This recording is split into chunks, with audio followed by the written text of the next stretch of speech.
요 차입을 언제 했느냐에 따라서 이제 그 금액, 공제 금액이 달라지거든요. 안녕하세요. 송영세무사입니다. 오늘은 지난번 시간에 이어가지고요. 연말정산에 관한 얘기를 좀 계속 해볼 건데, 요즘 금리도 많이 오르고 경제 상황도 안 좋다 보니까 올해는 연말정산을 조금 더 신경 써서 단돈 10만 원이라도 더 환급받는 해가 될 수 있었으면 좋겠습니다. 일단 연말정산에 대한 얘기를 대부분 공제 항목들을 얘기를 해드리게 되잖아요. 몇 편에 나눠가지고 연말정산에 대한 이제 얘기를 해볼 건데, 일단은 보통 그 자주 다른 분들도 많이 얘기하는 그런 항목들 말고요. 그래도 좀 이제 빈도수가 적은 그런 공제 항목들 위주로 말씀을 좀 드려볼게요. 일단 오늘 말씀드릴 거는 그 주택 관련한 차입금이 있거든요. 근데 그 차입금에 대해서 그 상환하는 이자도 그렇고요. 아니면 상환하는 원금도 그렇고, 그 차입금에 관련한 연말정산 공제 항목을 좀 알아볼 건데, 일단 크게 두 가지예요. 장기주택 저당 차입금, 그러니까 주택담보대출이죠. 이 주택담보대출에 대한 이자 상환액을 공제해 주는 거 하나. 그리고 이제 또 하나는 그 임차 차입금, 그러니까 전세보증금이나 월세보증금이 됐던 이런 그 임차할 때 들어가는 보증금을 이제 대출받는 경우가 있죠.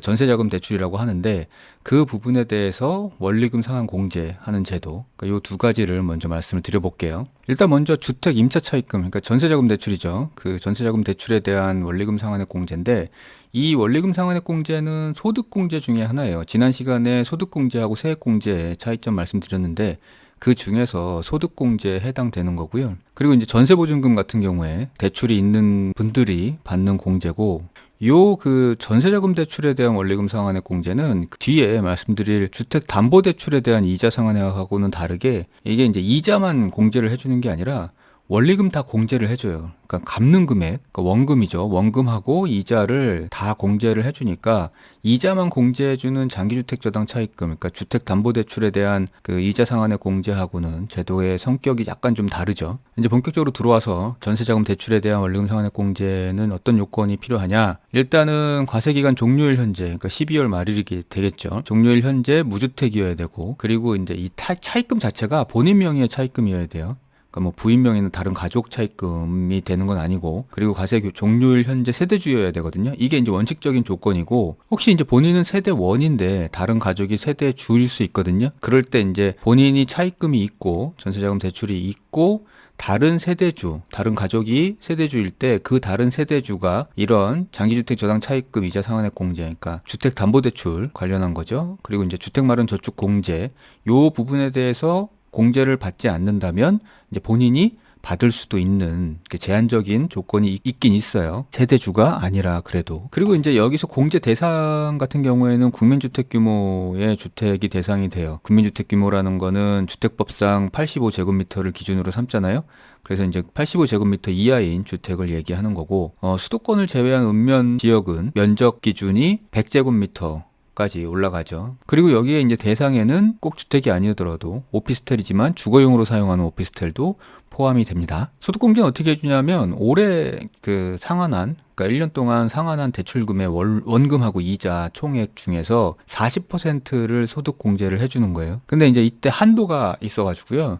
그러니까 공제 한도를 300만 원으로 설정하고 있는데, 이 300만 원은 여기서 보시면 조특법 7조 2항이 그 주택청약종합저축이라는 게 있잖아요, 상품이. 그러니까 요거를 이제 저축을 하게 되면 요 부분에서도 소득공제를 해주는데, 여기서 하는 소득공제와 그리고 여기 지금 전세자금 대출에서 해주는 소득공제를 합해서 300만 원을 한도로 둔다는 거죠. 그래서 이제 예를 들어 가지고 올해 그 상환한 원금하고 이자의 합계액이 500만 원이다 그러면, 이 중에서 이제 40%인 200만 원을 공제를 해주겠죠, 소득공제를. 그럼 이제 한도는 300만 원이었으니까 요 부분에 대해서는 이제 한도 미달이 되는 거겠죠. 나머지 100만 원은 주택청약종합저축이 혹시 있다면 거기서 이제 받을 수 있게 되는 거고, 그 다음에 이제 750만 원이 예를 들어서 상한액이다 그러면 거기에 40%인 300만 원이 공제 대상 금액이 될 거고요.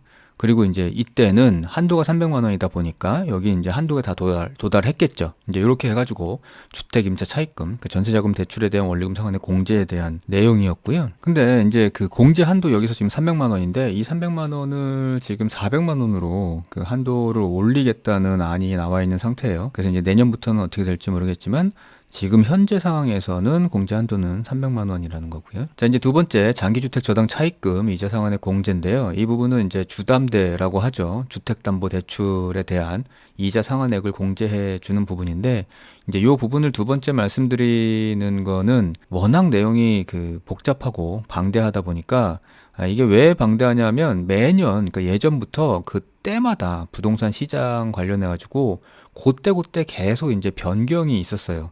이제 그러다 보니까 어느 시기에 샀냐, 취득을 했냐, 아니면 어느 시기에 주택담보대출을 차입을 했냐, 뭐 이런 것들에 따라서 다 달라지기 때문에요. 이제 개개인마다 다르기 때문에 요거 이제 개개인마다 별도로 본인 상황에 맞게 판단을 하셔야 되거든요.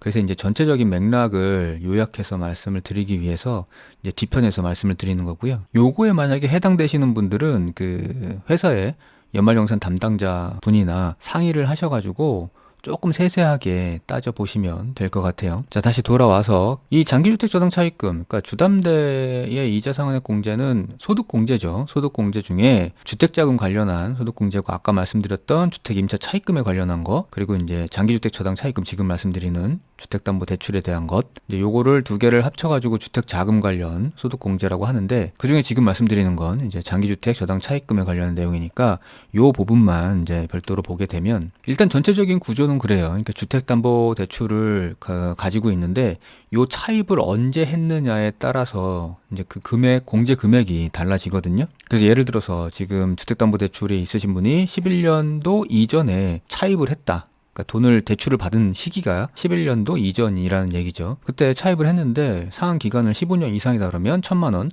그리고 이제 30년 이상이다 그러면 1,500만 원까지 이자 상환액을 소득 공제를 해 주는 거고요. 그다음에 이제 12년도 이후에 차입을 했다 이러면, 그러니까 위에 지금 15년이 있으니까 12년부터 15년 사이에 차입을 한 주택담보대출 같은 경우에는 비거치식, 그러니까 이자만 지급하는 때가 없다는 거죠. 그러니까 거치식이라는 얘기는 이자만 지급하면서 원금은 갚지 않고, 원금은 상환하지 않고 흘러가는 시간을 이제 거치식이라고 하잖아요. 그래서 이제 비거치식이고 고정금리일 경우에는 1,500만 원, 그 외에는 500만 원까지 이자 상환액을 공제를 해준다는 거고, 이게 이제 15년으로 넘어와 가지고는 조금씩 더 복잡해졌어요. 그러니까 이거를 지금 15년 이상이냐 아니면 10년 이상이냐를 일단 나눠놓고, 10년 이상이다 그러면 고정금리거나 아니면 비거치식 분할 상환일 경우에는 공제 한도를 300만 원으로 하죠. 그리고 이제 15년 이상으로 넘어가가지고요. 15년 이상인데 고정금리이고,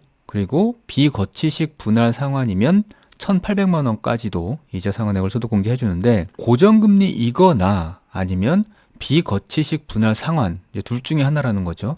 이 경우에는 1,500만 원, 그리고 이제 나머지 경우에는 500만 원, 이렇게 나눠져 있어요. 그리고 이거 자격 조건 자체가 무주택이거나 1주택 보유 세대주 여야 하고요.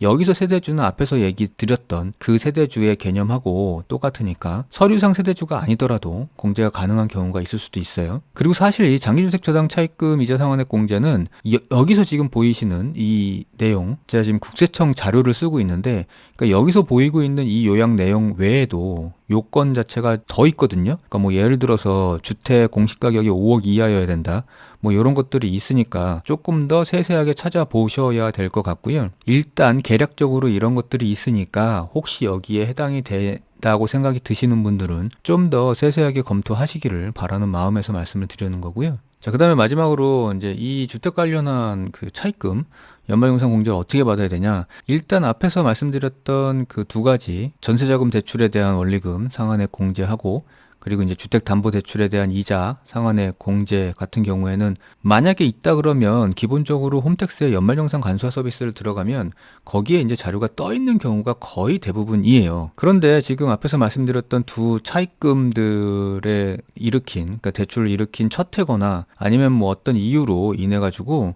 그 간소화 서비스에는 떠 있지 않은데 본인이 생각할 때 여기에 해당이 되는 것 같다 그러면 그 회사의 연말정산 담당자하고 상의를 해보시면 되거든요. 그리고 만약에 여기에 해당이 된다라고 결론이 지어지면 이제 필요 서류나 뭐 이런 것들을 제출을 하면 공제를 받을 수 있으니까, 이 부분은 만약에 주택 임차 차입금에 대한 원리금 상환이나 아니면 주택담보대출에 대한 이자 상환액이 있다 그러시면 연말정산에서 좀 적극적으로 공제를 받으시려고 노력을 하시는 게 좋을 것 같습니다. 사실 이게 소득공제다 보니까 뭐 이자 금액이 300만 원이다, 뭐 500만 원이다 그러면 세액적으로는 좀 클 수 있어요. 그러니까 세율 적용을 받으시는 게 뭐 20%다 해서 20%만 세율 적용을 받아도 세금이 뭐 이자 낸 게 300만 원이다 그러면 거의 뭐 60만 원 이상 세금을 공제 받을 수 있다 보니까, 혹은 환급 받을 수 있다 보니까 이게 되게 클 수 있거든요. 그리고 요즘에는 주택담보대출을 많이 갖고 계시다 보니까 여기에 해당되시는 분들이 꽤 있으실 것 같고요. 자, 이렇게 해서 주택 차입금 관련한 연말정산 공제 내용을 좀 알아봤고요. 다음 시간에도 역시 연말정산 공제 항목들 중에 잘 알려져 있지 않은 부분들에 대한 얘기를 좀 해보도록 하겠습니다. 자, 오늘 시간 마치겠습니다. 감사합니다.